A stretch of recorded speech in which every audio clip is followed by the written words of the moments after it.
Imagine a peaceful place where the sound of the waves mixes with laughter, the smell of the sea fills the streets, and entire families enjoy the summer without worries. Now imagine this paradise being taken over by fear. A silent killer lurks beneath the calm waters, attacking without warning. This story is true, and it happened in one of the most touristic regions of the United States. The summer of 1916 was marked by the terror of a predator that no one expected, the Jersey Shore shark. Welcome to Top 10 The Best, where nature's wildest stories come to life. Today, you'll learn about the case that inspired the classic film Jaws, and that still haunts the memories of American beaches. It was July 1916. World War I was raging in Europe, but across the ocean, Americans were seeking peace and quiet. With a scorching heat wave hitting the East Coast states, thousands of people were taking refuge on the beaches of New Jersey. In towns like Beach Haven, Spring Lake, and Matawan, the mood was festive.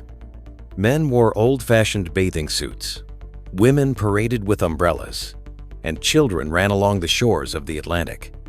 Newspapers of the time called the region the summer paradise of the working men of New York and Philadelphia.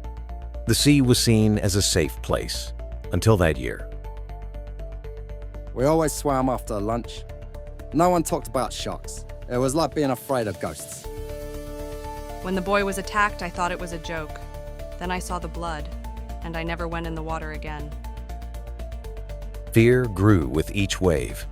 Residents and tourists, previously relaxed, began to watch the sea with wide eyes. The first attack occurred in the town of Beach Haven on the southern Jersey Shore. Charles Vansant, 25, was swimming with his dog when he was surprised by something coming from the depths. He screamed in despair. People nearby heard him, "Help me! Help me!" When they pulled him out of the water, his leg was nearly torn off. He died minutes later at a beachfront hotel. The sea turned red. I had never seen so much blood. Just 5 days later, at Spring Lake, about 50 miles north of Beach Haven, Charles Bruder, an experienced swimmer and lifeguard, was attacked 300 feet from shore. Both of his legs were severed. A lifeguard rowed to him after hearing his screams. Charles died in the boat, bleeding in his rescuer's arms. Blood spread like ink in water. The women on the sand screamed, some fainted. The most shocking incident occurred 6 days later, 25 kilometers from the sea, in a freshwater river. In Matawan Creek, an 11-year-old boy, Lester Stillwell, was swimming with friends when he disappeared.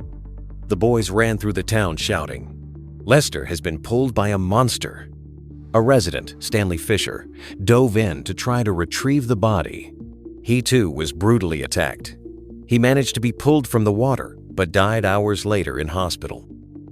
Minutes later, another young man, 14-year-old Joseph Dunn, was attacked at another point in the creek.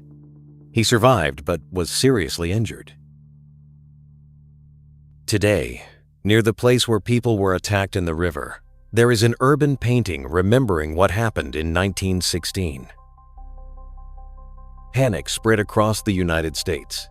Headlines read, "Killer shark on the loose." The government sent armed boats.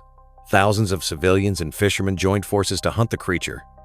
In late July, a 7.5-foot great white shark was captured in Bayonne, New Jersey. When its stomach was cut open, human parts were found.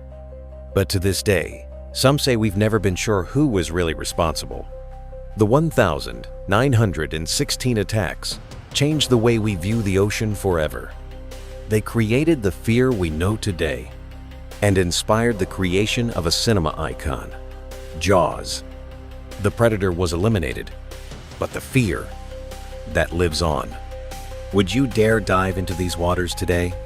This was another deep dive into the Top 10 The Best. Sign up and get ready for the next true story that will give you goosebumps.